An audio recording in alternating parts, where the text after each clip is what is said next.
Connor, congratulations on the contract extension first and foremost. Another 2 years. How exciting is it to be locked in here at the Cats? Yeah, it's obviously super exciting. This is obviously second year now, and to add another two hopefully the experience that I'll get here is obviously pretty incredible, and I'm very grateful. In your first season here at Geelong, you played one game. You've now played every game bar one in your second season. Can you take us through how great it's been this year to play a little bit of consistent footy at the top level? Yeah, obviously for me, last year was very much a development year and just trying to refine some things that I've sort of wanted to work on and probably areas that I really needed to improve. To have my first off-season and pre-season as a full-time AFL player this year was obviously very exciting, and for me it was just an opportunity to sort of get after some things that I really wanted to work on. To sort of get the opportunity to play every game this year, obviously by the one that you were talking about. It's been awesome for me to sort of put myself to the test against obviously AFL calibre players. So the VFL last year was a great opportunity for me to sort of play against some, but this year obviously getting to do it regularly and getting the experience of different atmospheres and different games, big moments and stuff like that has been obviously awesome. Can you take us into that experience at VFL level last year? Were there things that you identified in your own game? Was there things that coaches might have pointed out to you that you needed to develop on in your own game? Was there specific things that you really needed to work on over the pre-season? Yeah, for me, a pretty big one as a key defender was my strength and power.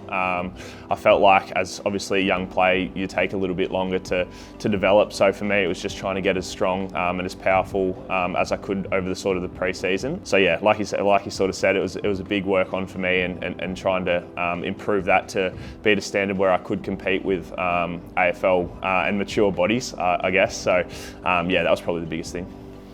You mentioned some of those mature bodies. You get to work alongside some great defenders of the game, Jack Henry, Tom Stewart. You also get to line up at training against key forwards like Jeremy Cameron, Patrick Dangerfield's down there as well. Did you pinch yourself at times that you're sort of standing alongside these guys and getting to play alongside them each and every week? It's obviously pretty incredible that even in pre-season and in training and stuff, I get to play on Jeremy Cameron, Pat Dangerfield, obviously Shannon Neal now as well. So to be able to play alongside some very experienced and people who are very highly regarded within the AFL community, as well as play against them and on them in training, it's probably an experience that very few people get to say they have. And for me, I try and sort of capitalise on that as much as I can, trying to work on my game alongside those guys. So I'm in a very grateful position where I feel like I'm always around someone that's an incredible player in person. So I'm very grateful.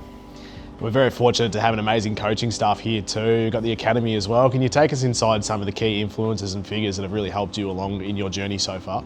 Yeah, like on the field, I feel like we have the opportunity as Cats players to connect with a whole lot of different people who are very educated and very good in their field. So for me, obviously being able to work alongside, James Kelly as the defenders coach primarily, but Nigel Lappin, Harry Corrigan, but also just off the field as well, Mark Worthington and Shannon Burns. For me, to be able to connect with all those people and have that sort of support network at the club where I can sort of lean on them, not only on the field but off the field as well, it's probably allowed me to sort of feel confident and help me with my development sort of in the last sort of 18 months, I guess, 24 months since I got to the club. So I feel like I'm very grateful that I have such a vast network of support that I have at this club, and it's obviously helped me a lot. That 2023 draft crop that you were a part of, I think 5 of the 6 players have now gone on to make an AFL debut.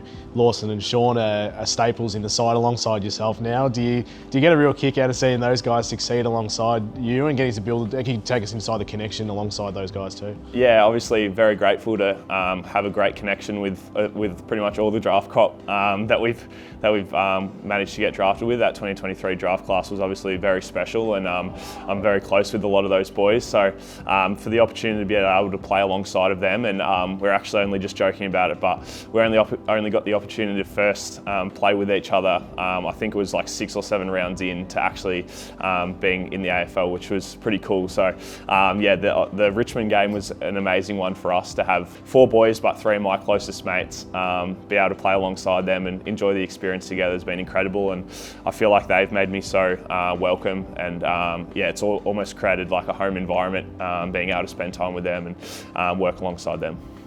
You're a very highly touted youngster coming into that draft, and it was actually one of Geelong's highest draft picks in quite a while, I think over the last decade. Did you feel any pressure when you were selected by the club, or were you able to use that as motivation at training to make sure you were getting the best out of yourself? I wouldn't say there was pressure. Obviously, I was very grateful that they thought that highly of me, but I think sort of the beauty of getting drafted with a large group of boys is the message is the same to everyone, and that's that once you're in the club, everyone's the same. So for me, I sort of was grateful that I didn't feel a lot of pressure because I had a lot of boys to lean on that were in the same situation, and so we were all sort of riding the journey together. So for me, it was more of it was a privilege, obviously, to get the opportunity to be selected that high. But for me, it was just it was very grounding knowing that we had so many other boys in the same position, and at the end of the day, once you're in here, it doesn't really matter. So And something this club preaches is being able to get away from football and being able to clear your head and have hobbies off the field. Can you take us inside what you do when you're away from football? Yeah. Obviously, like you touched on, it's the club's been really good for me, really encouraging me to sort of expand who I am as a person, not just on the field but off the field. So I've started a business management course at Deakin Uni, which is sort of keeping me a little bit busy. But yeah, for me, it's just a good opportunity that when I get away from the club, I feel like I can have something else to clear my mind and keep me busy. But we love doing weekly dinners. There's a few of us boys that get together and just we just chat about all things, whether it's footy or just life in general, and I feel like that's a good opportunity for me to just relax and stuff like that. So we get a little bit of golf and a little bit of pickleball and stuff like that as well. We try our hand at all sorts of stuff, but for me, I feel like I have a really good balance right now of where I'm at, both on the field but also being able to get away and separate myself from not just who I am on the field but off the field as well. And just finally, all eyes on this weekend as well, facing North Melbourne at Marvel Stadium. They're a team on the rise. They've got some really good youngsters, and especially up forward that you'll be facing this weekend. What's the key to make sure we come out strong and perform well on the weekend? Yeah, for us, I guess it's just about refining sort of the things that we need to work on, but continuing to sort of work on the things as well that we feel like we're doing really well. We've had obviously wins and losses in the past sort of month that we can take a lot out of. So against North Melbourne, I think it's just another really good opportunity for us to fine-tune the things that we need to be thinking about, hopefully going into finals. But yeah, it's obviously a great opportunity, and historically they're always competitive. So with the league this year, you just don't know what they're going to bring. So it'll be super exciting, and hopefully it'll be a good game.